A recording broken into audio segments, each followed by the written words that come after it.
Hello everyone and welcome back to Dragalia Foundry, a fan channel where everything Dragalia Lost can be found. In today's video, we're going to be going over the preview we got of the next Summon Showcase.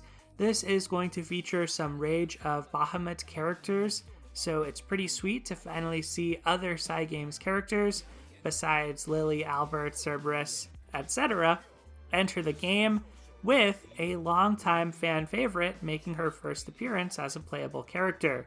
So, of course, we have Forte, who I'm referring to, we have Urias, and we also got Azazel in this. So I'm looking forward to analyzing all of them. We'll also touch briefly on the new Mana Spiral, since that also was announced today. And I'll give a little final retrospective on the Fire Emblem new event and old event, since those come to a close today as well. So let's get into it. I have Heinwald walking across my screen here. He was my lead for the vast majority of my co-op play as part of the Fire Emblem Kindred Ties event. So I suppose we can start there before we get into everything else.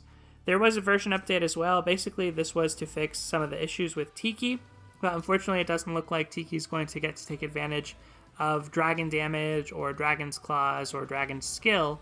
However, at least she gets to use Dragon's Haste, so they did fix that, and they fixed some of her other issues.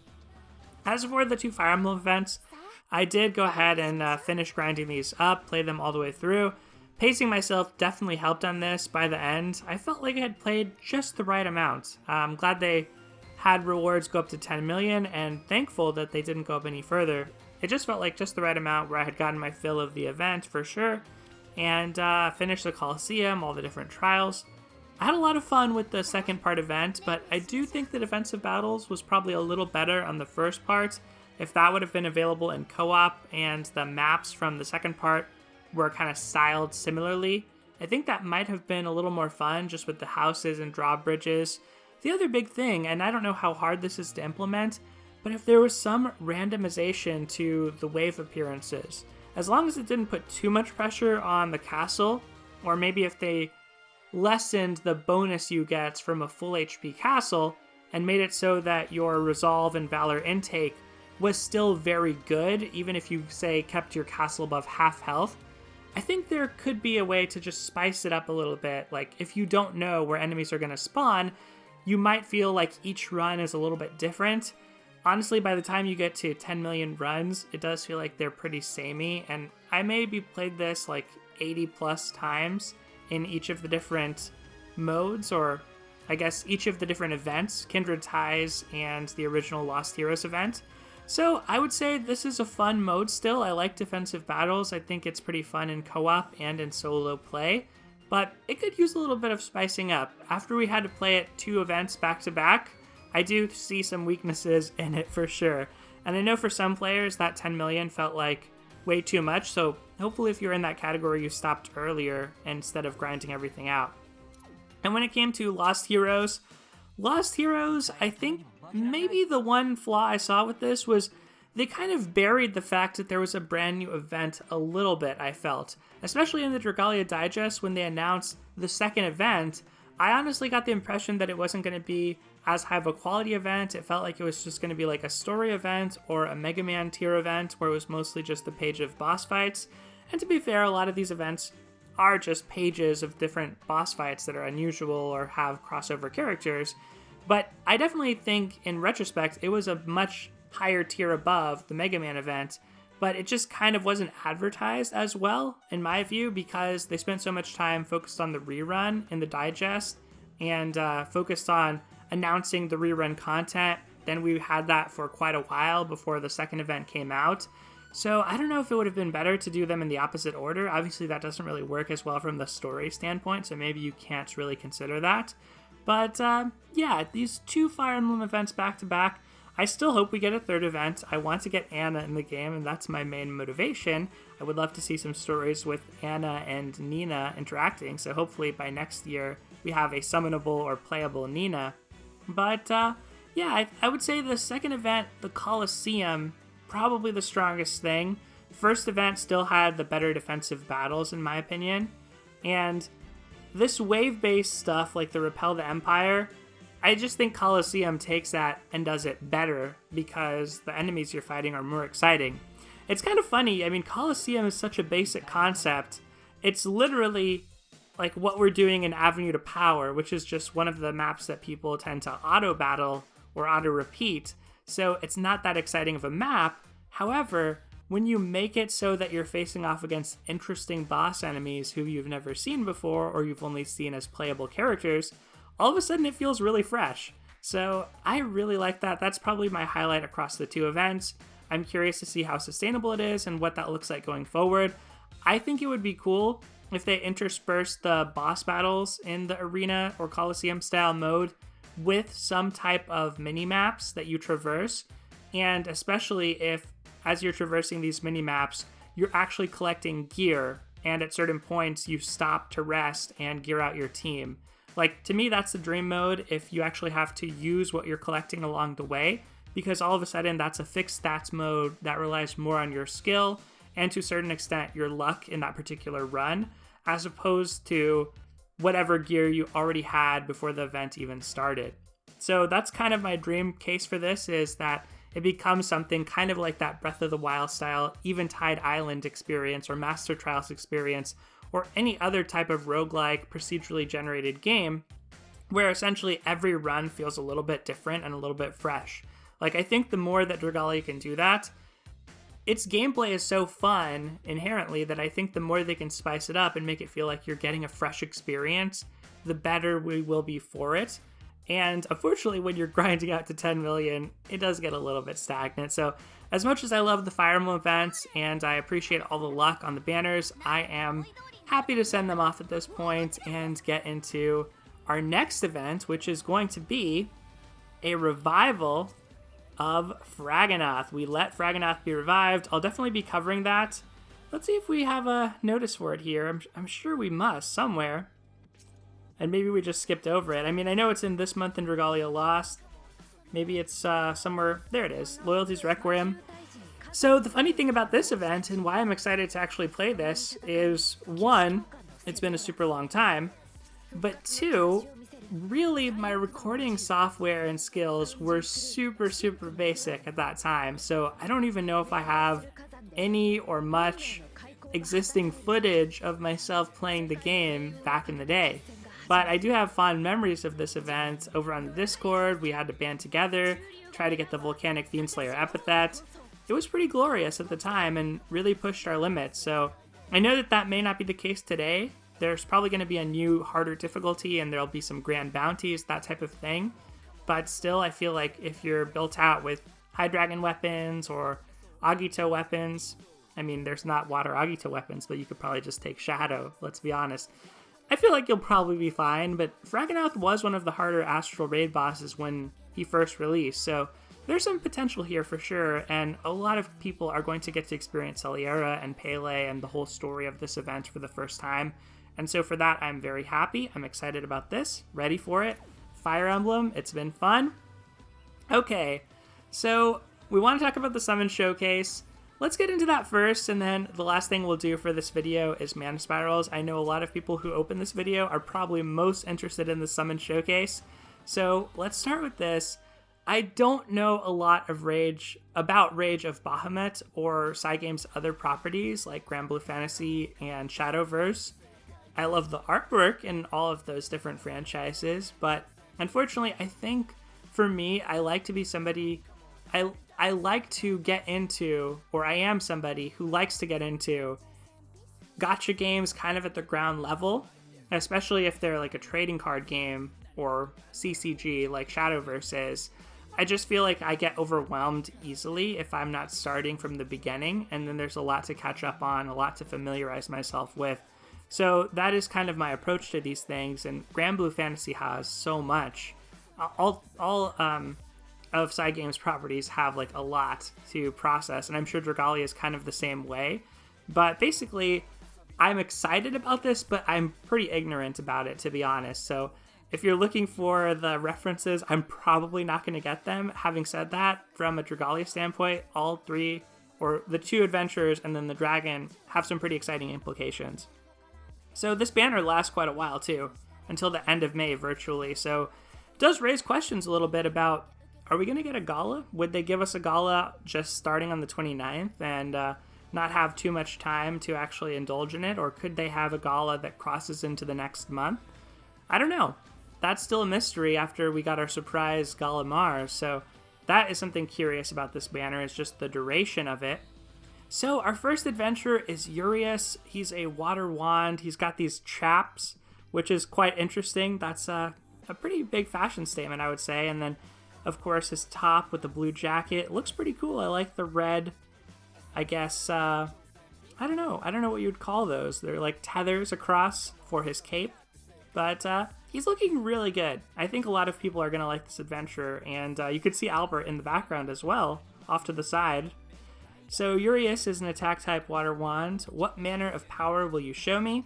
And the adventure details are an enigmatic researcher from the kingdom of Levin, a mild-mannered intellectual. His normally calm face is sometimes cast in dark shadow. He has a keen sense of inquiry and oft feels his pulse quicken at the thought of new knowledge. So I love the description of this character. This kind of gives me a Heinwald vibe, and Heinwald is one of my favorite characters, who I dream summoned, used him for the event. I thought he was great. I think Urias might hit a similar niche. I think there might be some overlap in the fans of these two characters, and I just think he looks really sweet. So as far as his kit, his skills are Unknown Order and Seeker of Truth. Unknown Order deals water damage to the target and nearby enemies, increases the user's inspiration by 1 stage, and raises the user's Dragon Drive gauge. Aha, so we have a Dragon Drive character here. If this skill is used during Dragon Drive, a variant called Tentacle Fantasma. This is, I guess, the second appearance of tentacles in Dragalia Lost, which is pretty sweet. Tentacle Fantasma will be used instead. It deals water damage to the target and nearby enemies, and deals extra damage to frostbitten enemies. So if you're not sure of what I'm referencing, last time we had Barbary, I believe. So is there another incident of tentacles in Dragalia Lost? I don't think so, but maybe I'm wrong. Seeker of Truth deals water damage to enemies in a line, inflicts frostbites, increases the user's inspiration by 2 stages. So this one does frostbite, and you get 2 stacks of inspiration. This one, you just get 1 stack of inspiration. And this is a line as opposed to a target. And it raises the user's Dragon Drive gauge, so both of them do that. If this skill is used during Dragon Drive, a variant called Tentacle Mirage will be used instead. Tentacle Mirage deals water damage to enemies in a line, and deals extra damage to frostbitten foes.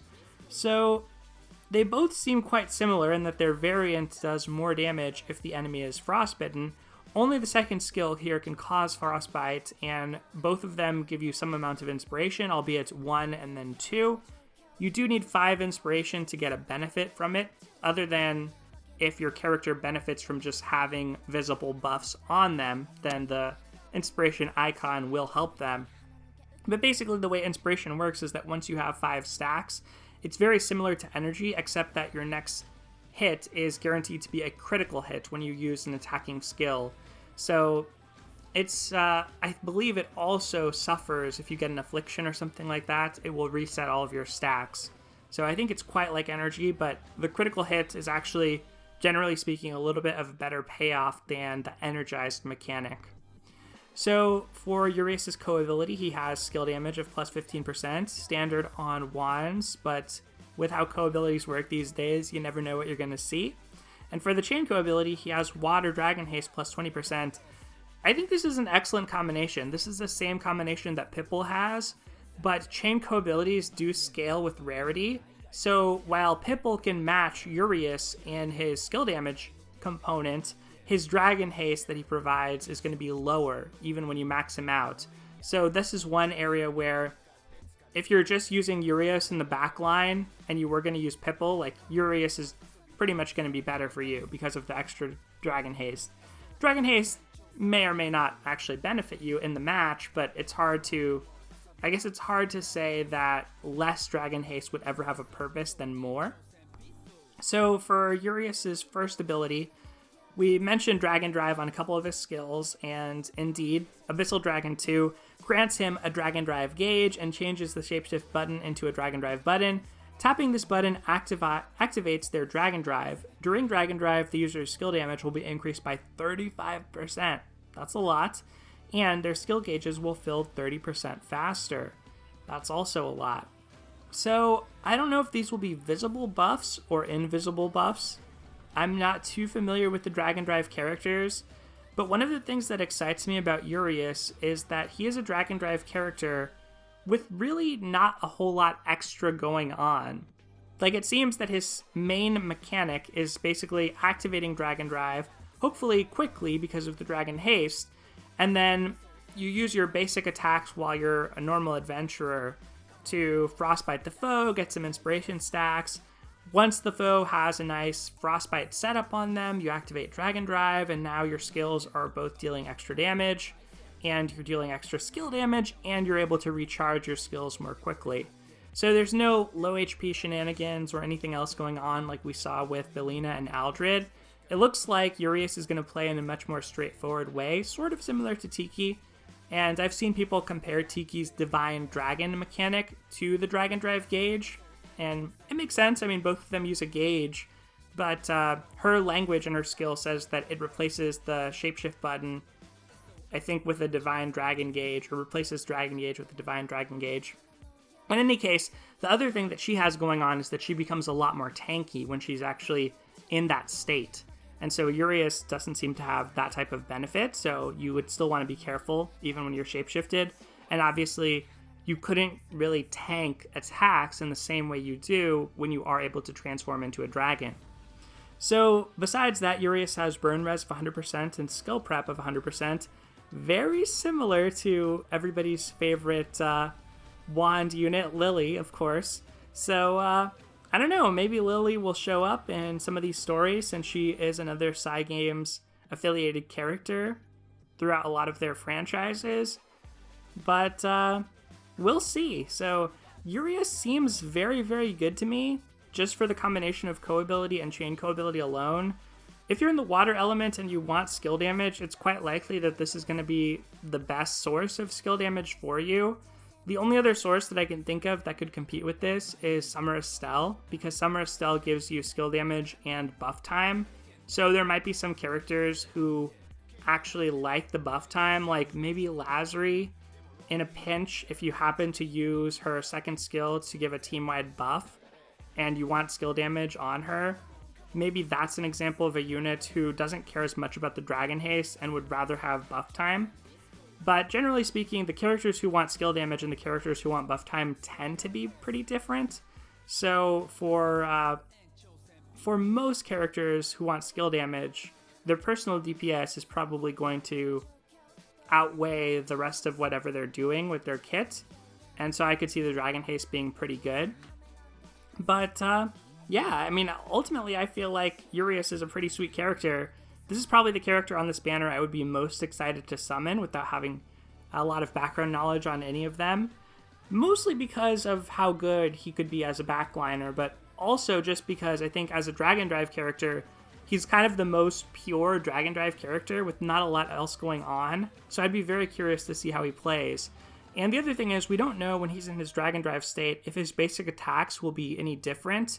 If they are different, he might want a dragon who gives him strength to enhance the damage that those basic attacks do if they have high enough modifiers to where they're helpful to gain and scale damage off of. If his basic attacks don't change much or they're just not all that good and he's really, really focused in on these skills, as he kind of seems to be, then he'll probably prefer, say, Siren to some of the other options like Jeanne d'Arc, Dragon Yule Edition, and Leviathan, but that remains to be seen. We'll know a lot more when we know his modifiers. Okay, so next up we have Forte. So I'm a Dragonblood warrior, the Lord of the Skies. I think her artwork looks great. She appears to be a dragoon riding on a wyvern or dragon of some type. A warrior known as the Lord of the Skies, she believes there is no greater honor than achieving victory against the strong warrior, and travels the land to top her compatriot, the Spellworm, seeking such powerful foes. I love that. I love that her companion there has a proper epithet. Spellworm is pretty sweet. And she's an attack type Shadow Lance. We have a lot of Shadow Lances. I mean, we do have a lot of Water Wands. To go back to Urias for a second, we have Lily, Summer Estelle, Pipple, Some more like Dragon Yule Xander. I can't think of if I'm forgetting anybody there, but I hope I'm not. But right now, I think that Pipple probably sees the most action because of quadruple Pipple comps. Lily is still very good and good enough for people who are playing High Brunhilde's Trial. And even though her DPS sims pretty low, she does get a lot of burst damage on break. And she's kind of good in random things because of her ability to spam freeze. So she's not totally outclassed, but Urias looks like he's probably going to be the strongest, I would say. As far as Forte, so Forte has some competition too. As far as Shadow Lances go, there's Zace at 3-star. There's also Patia, Botan, and Lathna who come to mind. Patia being mostly a buff bot, but a really strong one because she can enhance both strength and defense. That defense gives her a surprising amount of utility. Botan having a little better personal DPS, I think, still, than Patia does. But Botan, I don't know if she's really worth mana spiraling right now when there's other units who could use bleed for DPS. And she kind of eats into some of those bleed stacks that you might want to be putting on your enemies. The one cool thing about Botan is, as a defensive unit, she, like Sazanka, comes with a combination of HP and defense across her co-ability and chain co-ability. So I do think that's kind of nice, and that gives her a little bit of a niche too. And then Lathna is very dragon-centric. She wants the enemy to be poisoned for her extra damage on her skills, and she has Dragon Haste, which is a pretty sweet chain co-ability to have, along with her HP co-ability. It just synergizes really well with her. Shadow has access to pretty powerful tools as far as dragons. So you have Ieyasu, who has Dragon Haste, which means if you have him, you can get a Blade co-ability, which is just flat out pretty much one of the best co-abilities. Plus, you get some Dragon Haste extra. And as we'll see, Forte, kind of like Lathna, fits into this dragon niche, which makes sense based on what we've read about her so far. So let's get into her skills. She has Dragon Brood Demon Spear, deals shadow damage to enemies in a line, poison foes take extra damage, and then Flawless Formation, deals shadow damage to enemies directly ahead and increases the user's strength by 20% for 15 seconds. Changing direction is possible during the attack. Alright, pretty straightforward. Both of them deal damage, which you always love to see. You're getting a sizable strength buff on that second skill, and you can change direction, which seems like it's more of a for fun thing. But there are times when being able to change direction mid-skill can matter. There's not that many characters that do this. Like, I can think of Summer Ranzal as another character who has like a surfboard attack. The one I play most often who can move or change direction during her attack is Ezlith. And for example, let's say you're playing against Volk as Ezlith, and Volk is throwing out shurikens in that phase where he sends out purple lines in all directions. Well, her attack is long enough, Howling Meteor, that you can start next to him and actually retreat away from him in the skill animation to get to a safe spot and not get hit by any of those purple AoEs that get sent out.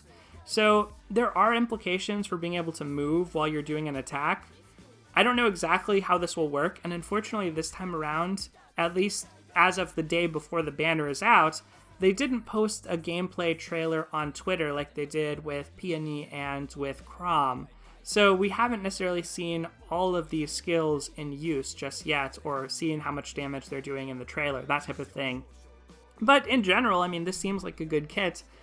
Good for an attack unit who wants to be dealing damage through their skills. Everybody's doing extra damage to poison foes now, so you kind of have to accept that for what it is. And the strength buff seems pretty solid. So Forte's co-ability is HP, and all the Shadow Lances have the same co-ability right now.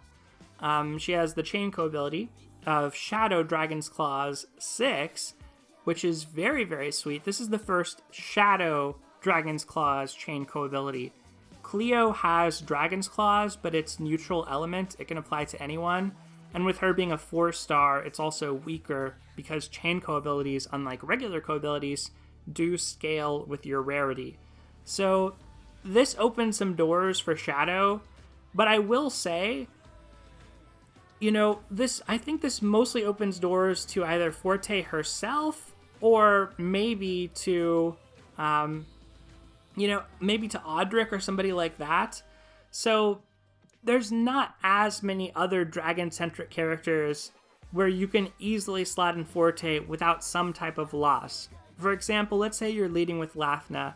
Well, by having Forte on your back line, you're getting a really good Dragon's Claws co-ability for your chain, but you're also doubling up on the HP co-ability, so you're losing out there.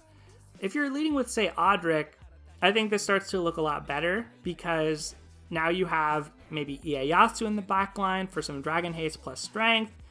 Instead of throwing in Lathna to the back line for HP plus even more Dragon's Haste, you can throw in Forte and get Dragon's Claws, which I do think is generally going to be better, and it's better to get it from her than Cleo, because at least the HP is probably more relevant than Cleo's recovery potency, plus it's a larger source of Dragon's Claws. So generally speaking, when Dragon's Claws is like incidental, it's very, very good. Like, for instance, in Wind, Dragon Yulzane is the best source of the skill damage co-ability right now, because you also get Dragon's Claws to go with it, and you're probably going to transform some amount of times during the match and get extra strength buffs for basically no cost. When you're sacrificing a co-ability slot to HP, which you may or may not have needed to get this effect, I think it then becomes only great if your main character really focuses on dragon mechanics. Otherwise, I think it might just be better to run like a strength co-ability or a skill damage co-ability. So I don't know that Forte is a must-have, but certainly with what she wants to do and kind of like her dragon theme, this seems to make a lot of sense for her. And that alone could make it very good. It just has really good synergy with what she wants to do, as we'll see with her abilities. So her first ability is skills equals shapeshift prep 2. Fills the user's dragon gauge when using skills. This does not include weapon or dragon skills. Excellent. So every time she uses her first 2 skills that she has, she's going to get extra dragon gauge. So not sure how much the amount is, but this could very well lead to faster and more frequent shapeshifts in a match, allowing you to trigger her Dragon's Claws chain co-ability. So perfect synergy built in, basically. The shadow dragons that you might want to consider using on her, obviously the first one that comes to mind is Chthonius. Chthonius is a strength-focused dragon who basically has the Dragon's Claws mechanic built in. Every time you shapeshift with Chthonius, you're getting more of a strength aura from it, I think. So yeah, that seems like an obvious choice, but other dragons, like let's say Shinobi, if a lot of her damage comes from skills, and it would appear that that's the case, then Shinobi's probably good, because every time you become a Shinobi, you can energize your whole team, and Shinobi's the type of dragon that if there aren't a lot of consequences to it, you could also sack Shinobi and get back to her human form, so you can start the cooldown on your next transformation, start the potential that you can activate Dragon's Claws again, that type of thing. So it seems like she would probably work well with a decent variety of dragons. And her final 2 abilities are Paralysis Res and then Poisoned Punisher of 30%. Let's see. Yeah, notably, she doesn't have any way to inflict poison herself. So Chthonius can inflict poison, I believe. That's a good source of poison for her. But you'll probably want to run her on a team where there's some other type of poison enabler as well. But Forte seems really good. Very dragon-centric. Maybe better than Lathna. Lathna just has some absurd mods when she's transformed into Nyarlathotep, so that's one of the best aspects of Lathna, but I don't know. They kind of play in a similar space, for sure. Let's look now at the dragon, Azazel. So I have turned against the divine and now act only for the pride in my heart. Azazel is a dragon whose existence was erased from the church. He once held the role of conveying Ilya's words to the Auspex, but later fomented rebellion and was sealed away. Since being freed, he has fought to make the truth of the church known. Interesting. So he actually has a direct connection to the story of Dragalia Lost, and like the reference earlier about Urias being from Levin, there's references to Levin in the game, obviously with respect to Albert and Levin's champion, the Wormprint. So these stories are going to be really interesting to read. Azazel has Merciless Doom as his skill. Deal shadow damage to enemies in a line, inflicts poison, and increases the entire team's damage against poison foes by 15% for 40 seconds. That's a long time to be increasing damage against poison foes. You also have to wonder if this applies multiplicatively or adds on to any poison punisher effects that you already have on your team. So if it just applies multiplicatively, what that would mean is that this is just a pure 15% damage increase over 40 seconds, which is sizable. This is definitely something like you could think of this as a pretty strong utility effect, kind of like what you're getting from Popstar Siren. Probably not that strong because she gives you 2 energizes and I think 40% strength, which is a lot. But still, that's a pretty good utility effect. And you cause poison as well. And typically, dragon poison lasts longer than adventure poison. So like Pazuzu, for example, his poison stack lasts longer than most adventures' poison stacks do. However, Azazel's may be a little bit weaker in that his aura is focused on HP and not strength. Having said that, Shadow has been lacking a really good HP-centric dragon for a long time. It's been one of the elements that never really got like a 60% HP dragon or anything like that. We didn't get anything like Freya until now, or Halloween Meridimus. And basically, yeah, Azazel isn't exactly that mold. So Azazel has HP 30% for Shadow and then skill haste of 35%. Really, that probably means that you're going to want to use Azazel on A, healers, or B, buff bots. Even for healers, when you're talking about an element with healers like Heinwald, whose damage output matters a lot more than just their healing, then you probably wouldn't want Azazel there. But let's say for Edward, Cleo, probably, Azazel's probably a pretty good choice. And Grace could be a very, very interesting choice here. And I'm not sure how much 35% skill haste will help her necessarily, but Azazel should have approximately the same amount of HP that you're gaining off of Nidhogg, who's currently basically her best dragon if you want to maximize her HP. However, Nidhogg gives you 30% strength as well. That does mean that Grace is healing more off of each Force Strike she does, so that could be something to consider. And the other thing is, even if you fully charge her skills via skill haste, she has to wait until her regen ticks, make it so that her HP is high enough to cast her first skill and grant your team a bigger shield. Now, without having picked the brain of the AI, I don't know, maybe this skill haste 35% just like triggers something ridiculous in them, where suddenly they're playing Grace really, really well. That's the kind of thing that's a little bit hard to evaluate with not knowing exactly when they're casting their skills. But I'm probably not going to go hard trying to get Azazel, having already invested in Nidhogg and feeling like that's pretty much fine for everything I'm trying to do. But I'm curious most of all to see how Azazel does on Patia. And there's a world in which maybe this is put onto Galacleos or something and used to decent effect.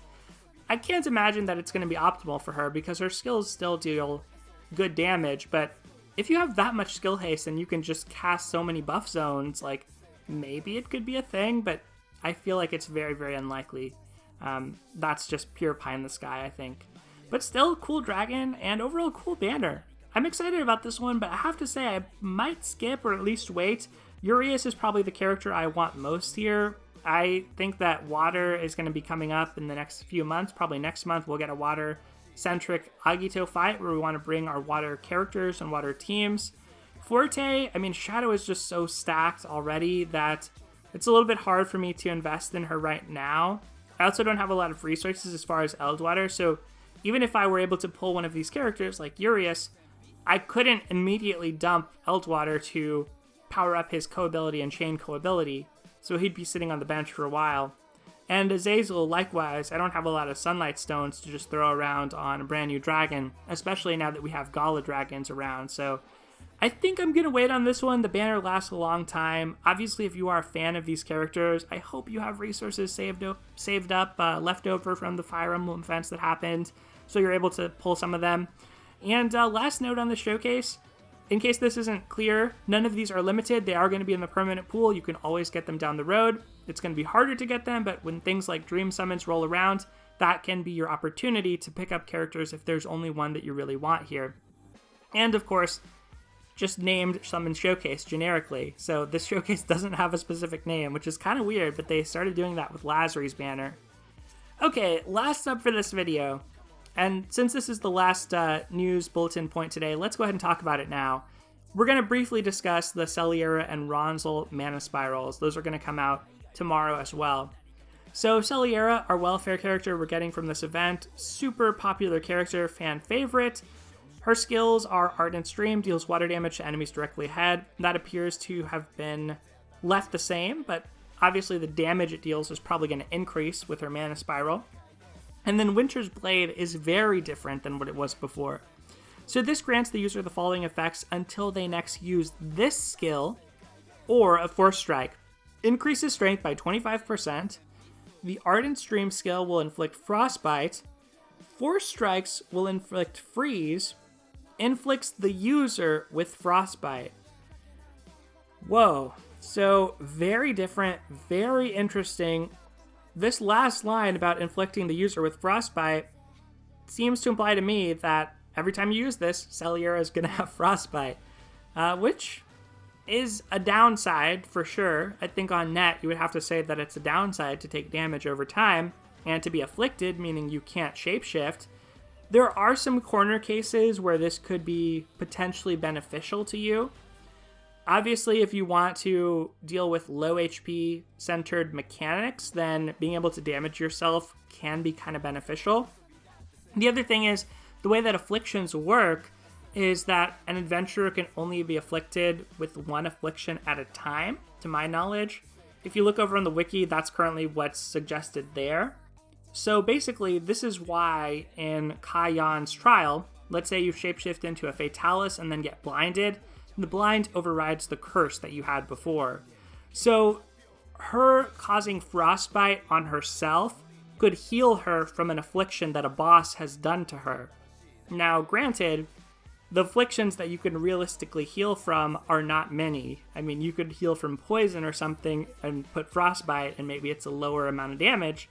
But yeah, the afflictions like stun and sleep, like if you're in those afflictions or curse, you can't use this skill to begin with. So it would really be like poison or paralysis or something like that. And not even burning, because as we'll see, Celliera is immune to burn, so she couldn't use Frostbite to override a burn stack on her. Unless she's fighting against Volk. And I guess something like that could happen if there's a plague mechanic, you know? But, so it's kind of interesting, like that's a very, very minor use case.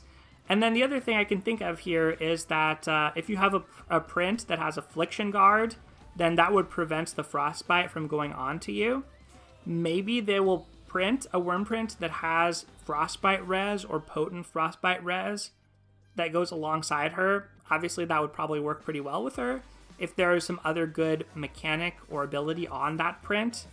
But the trade-off for this negative effect of her inflicting herself with Frostbite is that she just has a permanent 25% strength buff, which is very, very good. I think this used to last like 10 seconds and would power up her Ardent Stream to make it so it froze people. Now this is just a permanent buff, so it's kind of like an Agito weapon where it's not turned off until you toggle it off, and in this case the ways you toggle it are by using Winter's Blade again, or by using a Force Strike, and when you do that Force Strike, it can cause freeze. So I like it. I mean, to me, it makes Celliera more interesting as a character. I know there are going to be people who don't like it because it's a little riskier and it feels like a drawback or a downgrade. We'll see that Celliera was changed in other ways as well, so let's go ahead and get into that. Her co-ability is the same, and her chain co-ability is the same, I believe. Good co-ability, obviously Blade has one of the best co-abilities of just pure strength, and it's multiplicative with other types of strength increases. Chain co-ability, when she's at low HP, she gets some flame res, which, you know, if she's going to be causing frostbite on herself, this might happen more often than you'd like to admit here.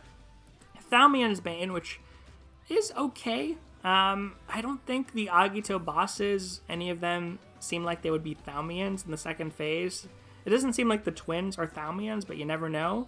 Maybe that could happen. I know Volk was a Therion, and I think for a while people thought Kayan was a demi-human, but now I've heard that people are saying all the Agito bosses are Aetherion in the second phase, or like Su Fang at least is really good against Ciela because I think she's Aetherion. So I'm not sure what the status quo is of these Bane abilities versus Agito bosses, but I am sure that Thaumian is not relevant right now.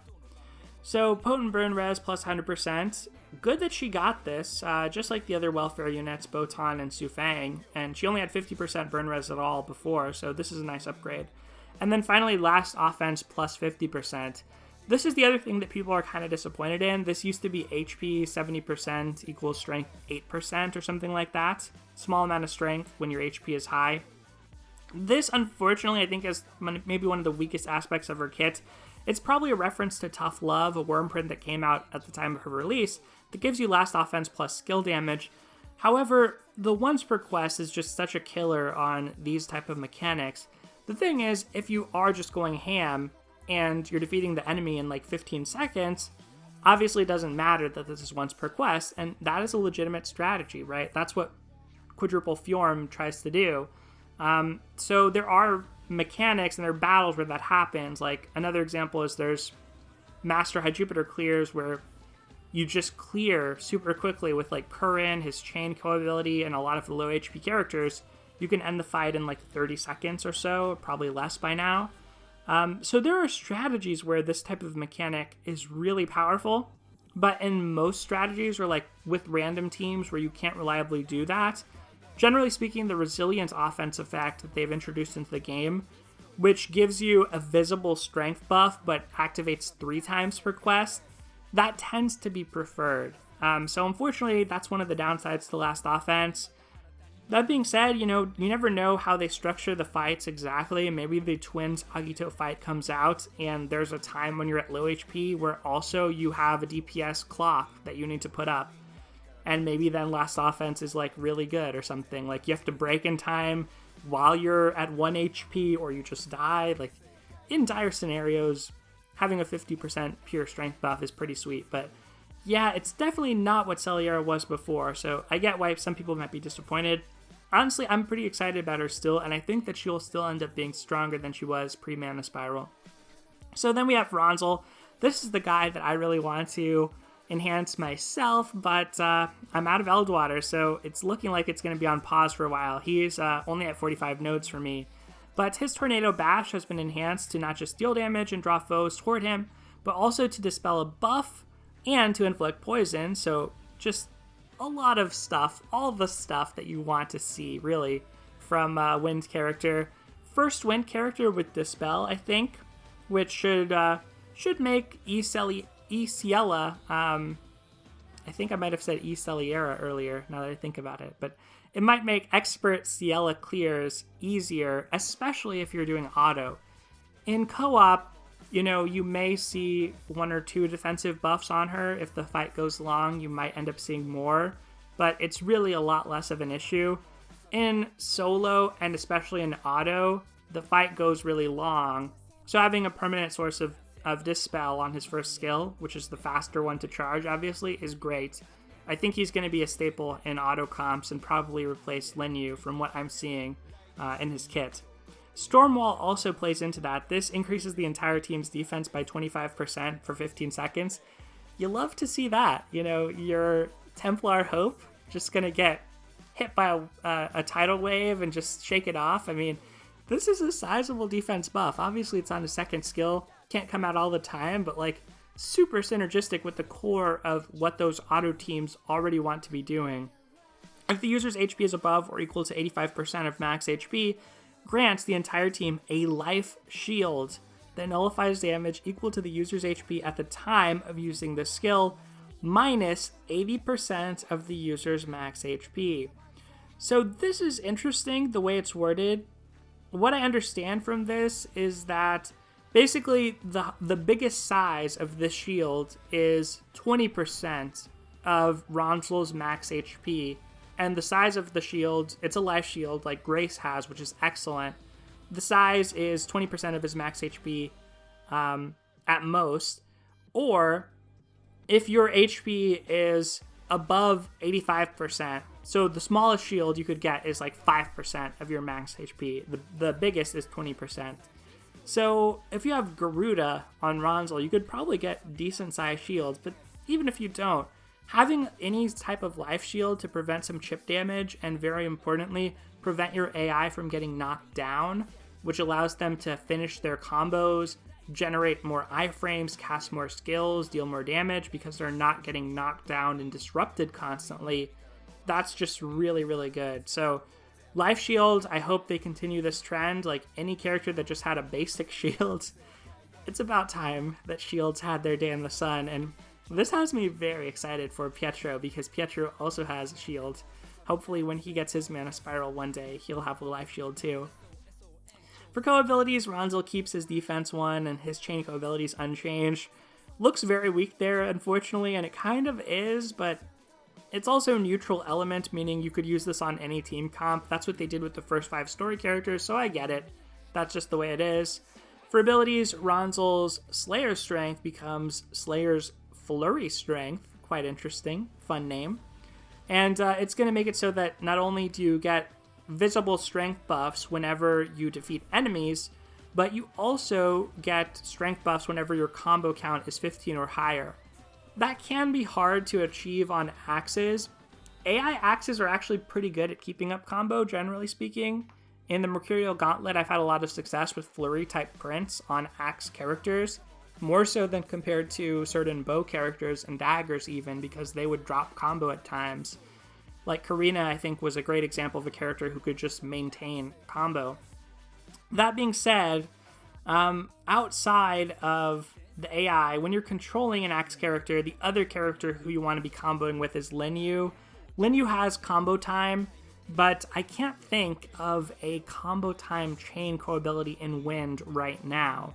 There might be one that I'm forgetting, but that could be the missing piece here to really just pop this off and like make it happen perpetually. Otherwise, it might take some time to actually ramp it up. The Slayer Strength doesn't matter a whole lot, but it isn't irrelevant. Like in High Mercury's trial, you can kill the water rats, you can kill the bubbles. That's going to give you stacks of Slayer Strength. And in Ciela, you can destroy the water arrows. That's going to give you stacks of Slayer Strength. And I think that's it in her trial, unless I'm forgetting something. I don't think you can like bust the meteors up or anything like that. So to my memory, at least, it's just the water arrows that you would be able to get rid of. So probably you wouldn't see 5 of them. But if you're playing in co-op, I mean, potentially you could see 4 right away and get a really lucky hit on all of them. And maybe just get 1 more later in the fight if it lasts that long. Potent Bog Res of 100%, good to see, kind of expected.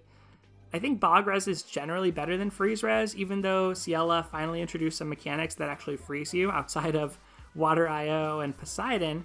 I think that Bog Res is still better in that fight, and Freeze can be largely avoided. Bog can get a little bit more touchy, and if you're bogged, it's a little harder to deal with things like her bolts from above, so probably a little better. And then Enhanced Last Defense 1 increases defense by 70% for 15 seconds and increases defense by 10% for the remainder of the quest when the user's HP drops to 30% once per quest. So this is exactly what I would have loved to see from Celliera. Enhanced Last Offense instead of just basic Last Offense. This is something they showed off with Alphonse and Veronica in the mana spirals they got, where they combined having a one-time effect with a permanent effect on last type abilities. So I think that this is a good direction for other characters who have last blank. In Ronzal's case, a permanent 10% increase in defense isn't amazing or anything, but at least it's something. Like, you feel like you're getting some value out of this ability no matter what happens, even if that 15 seconds where you have that 70% defense increase is totally irrelevant. Like, imagine you get this triggered right before Mist Veil starts in Ciela's fight. Then you're just waiting until she comes out of Mist Veil and nothing poses a threat to you. Your increased defense has no relevance, but at least you have this nice little 10% that you get for the rest of the quest. It's just kind of a feel good, or it makes these feel like they're not totally worthless. This still isn't a great ability by any means, but I think they made it in such a way that it feels a lot better. So I like this. I'm happy with how this was implemented. And ultimately, I like both of these mana spirals. I think that they're pretty cool. Celliera, I wish her last ability was a little bit different or a little better, but I still like how she seems pretty unique with the fact that she can cause frostbite on herself now. And for Ranzal, one thing I should say is this potent Bog Res is probably going to be good with those crystal arrows now that I think about it. That might be a way he can get in really easily and just do a Force Strike and wipe them all out or something like that, or use his Tornado Bash. Because I think if he's like standing near those arrows, they'll bog him and he'll resist and he'll get a strength buff, which he can then use to wipe them all out and get potentially some Slayer stacks. That's probably better than it looks, the potent Bog Res, because things just bog you where they don't necessarily deal damage to you. I don't know if that really makes sense, actually. A lot of things that bog you do deal damage, but standing near those water arrows I don't think does damage, or if it does, it's very negligible, yet it bogs you. And in some old maps, like walking into water puddles, as an example of something where you don't get damage, but you do get afflicted, that type of thing is where potent Bog Res potentially shines. But yeah, that's kind of a niche case, actually. Alright though, y'all, that is going to do it for this video today. Thank you so much for sticking with me and watching. I had a lot of fun discussing the new banner, the new mana spirals, and starting off with some musings on the closure of the Fire Emblem crossover events. I'm looking forward to the rest of this month in Dragalia Lost. Hopefully we continue to get some news, but I think that now that Fire Emblem is over, we'll see more of a cooldown period. Until next time with some Loyalties Requiem content, thank you as always for watching, take care, and I'll see you next time.